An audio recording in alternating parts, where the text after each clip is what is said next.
the truth about marriage and divorce. This one is a super fun topic to speak on because I have a 100% failure rate when it comes to dating and marriage. I only had one relationship before I got married, and then I married that person, and then divorced that person. Yeah. But I have my thoughts, and it starts with this irritating conversation. Marriage is an archaic institution propped up by outdated tropes and false religious pretext.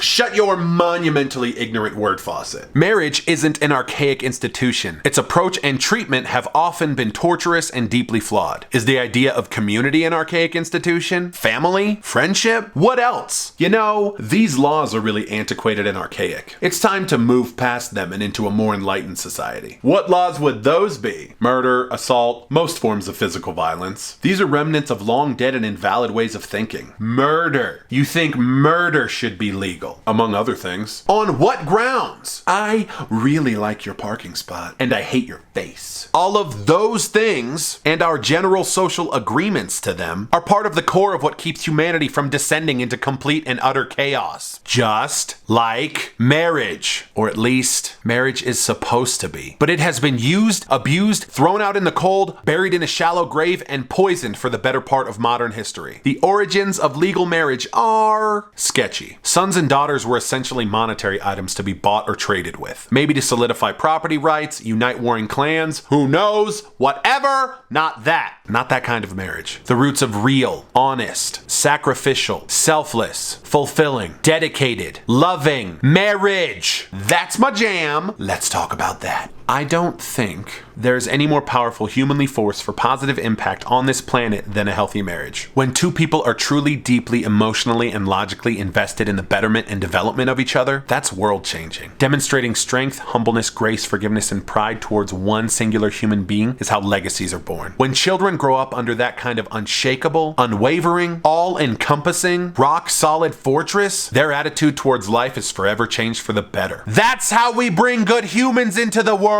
Now, the other side of this coin. I do not think there is a more destructive humanly force on the face of this planet than a sham marriage. Deceitful, insulting, demeaning, unforgiving, cold, heartless, violent, selfish, and so on and so forth. That's how you ruin future generations and their ability to connect with and honor other human beings. To address my religious friends out there, your sham marriage does not honor God. Your perfectly crafted social media false pretense and Sunday morning smiles do not honor God. Your bitter commitment to staying in a marriage based on obligation and fear rather than love and dedication does not honor God. The foundation of your family is rotted to its very core, and that does not honor God. Getting married because you had sex, or you're terrified of ending up alone, or you got pregnant, or because of familial or community pressure, or insert problem we tried to solve by creating a bigger problem here, does not honor God. To use a well-known real estate phrase, you need to fix it or flip it. You either dig down deeper than you ever imagined possible, burn your ego in a fire of change and resolution, put aside your hurt, your pride, and your anger to make something beautiful. To create a story of redemption so profound and awe-inspiring it could be a Nicholas Sparks novel. Yeah, I know who Nicholas Sparks is. What do you want? What do you want?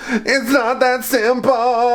Or you move on. But God hates divorce. Well, God also hates the lies, deceit, and toxicity that flows from your sham marriage. I truly wonder if God even sees it as a real marriage. For anyone who may have tuned out while I talked about religion, feel free to rejoin the conversation. The excuses for divorce need to stop. We just got married too young. Aw, that's cute. What other things do you tell yourself to externalize your failings? We're not the same people we were back then. Lord, I hope not. It's called personal growth. What else you got? We just grew apart. Grew apart? What are you, shrubbery? We fell out of love. It's not skydiving. Love isn't a plane you fall out of. Who is writing this crap? What you take into your relationships is ultimately what you will make out of it. And that goes tenfold for marriage. Being married magnifies who you are and what you bring to the table. If you are a healthy person with a lot to offer, you will become an even greater person within a healthy marriage. If you are a broken person with decades of unpacked baggage, it goes the other way. So badly. Oh, this is fine. This is great. Oh, nope. Catastrophic engine failure. Shh.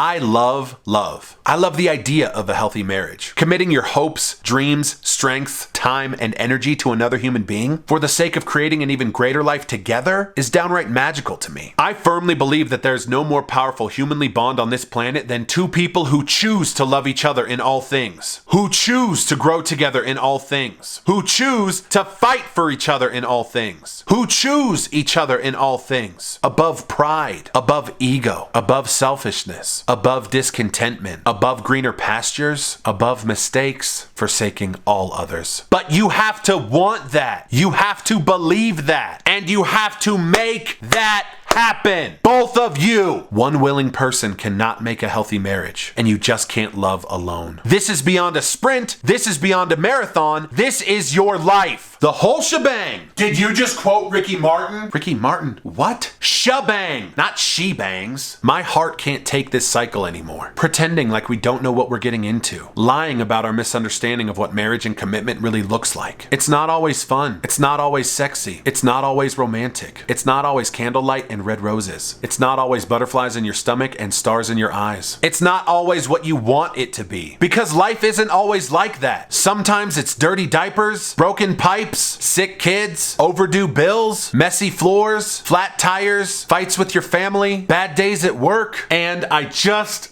want to give up. But sometimes it's absolutely breathtaking, and you have to build that. You have to be intentional about that. You have to fight for that, and you have to make that happen. Both of you. I don't want more divorces. I want more healthy people. I want more healthy relationships, and I want less sham marriages. I want people to take an honest inventory of their lives, their strengths, their weaknesses, their flaws, their fears, their capabilities before bringing someone else into that beautiful, chaotic, complex mess that is their life. The institution of marriage didn't fail me. I failed marriage. I didn't do it right. I didn't marry the right person. And knowing that my kids will watch this someday, no, it wasn't a mistake marrying your mother, because it's what brought you both into existence. I would go through the pain and heartbreak of this 1,000 times over if it's what I had to do to be your father. Aaron, Drake, you are the loves of my life, and Daddy will always love, adore, and want you. With that said, I will not lie to you about what was wrong with it. I married a stranger. I married someone so unequally matched that looking back, I don't even know how it lasted 10 years. I married someone that didn't take the time to get to know me, who didn't care to. And I married someone who could not handle the intensity and energy it takes to be with someone like me. It's overwhelming being in my life, y'all. Shocker. You might be chuckling at that, but seriously, the vast majority of you have no idea. There are no days off. I live in the deepest depths of the emotional and intellectual swimming pool. It's rough in these waters. That is not me lobbing excuses. That's me admitting how poorly her and I approached it. We did not take the time to work on ourselves as individuals, and we did not give marriage the reverence it deserved in order to work. Her and I failed marriage. Why are marriage rates decreasing? Why are people delaying marriage until they get older or skipping it altogether? Because what do they have to look forward to? What example did you set for your children? Were you kind to your spouse? Loving? Fun? Respectful? Did you fight for each other? Did you encourage growth? Were you their rock when they needed you? Did you have a healthy sex life? Yeah, that part's important. Or were you cold, condescending, insulting, rejecting, mean, unloving, oppressive, selfish, unrepentant, unforgiving, unfaithful? Sidebar, infidelity is not simply having an inappropriate physical or emotional relationship with someone outside of your marriage. Denying your partner their emotional, spiritual, mental, and physical needs is just as unfaithful as banging the neighbor. Step your game up. Why would anyone want to get married when their view of commitment has been so tainted by a broken marriage? Why? I have to answer these questions for my children someday. Me. That's on me. And it's on the rest of you as well. If marriage isn't for you, okay, fine. That is absolutely your choice. Live your life. But don't blame marriage for divorce. And don't blame something else for your mistakes or the mistakes of others. Marriage is beautiful. Unfortunately, there are a lot of toxic relationships masquerading as marriages out in the world today. It matters to me the legacies we leave behind. And it matters to me that we all do our part to restore what actually constitutes a healthy marriage. If this is not your concern, all I ask is that you keep your relational matches and gasoline as far away from marriage as is humanly possible. Despite my loss, my failings, my ignorance in my first marriage, I still believe in marriage. I do. Because life is not a race to the bottom, it is a climb to the top. I am Tim, and I have no chill. Let nobody tell you how to live, how to be. I told negativity, you gotta get up out of me. Here's a quote about life, like the word is my rock. It's not a race to the bottom, it's a climb to the top, yeah. Being lonely sucks. A lot. But being with the wrong person sucks even more. Take your time. Do it right. Because there's much work to be done. There's much work to be done. I'm praying for you. Whoever you are. I'm praying for you.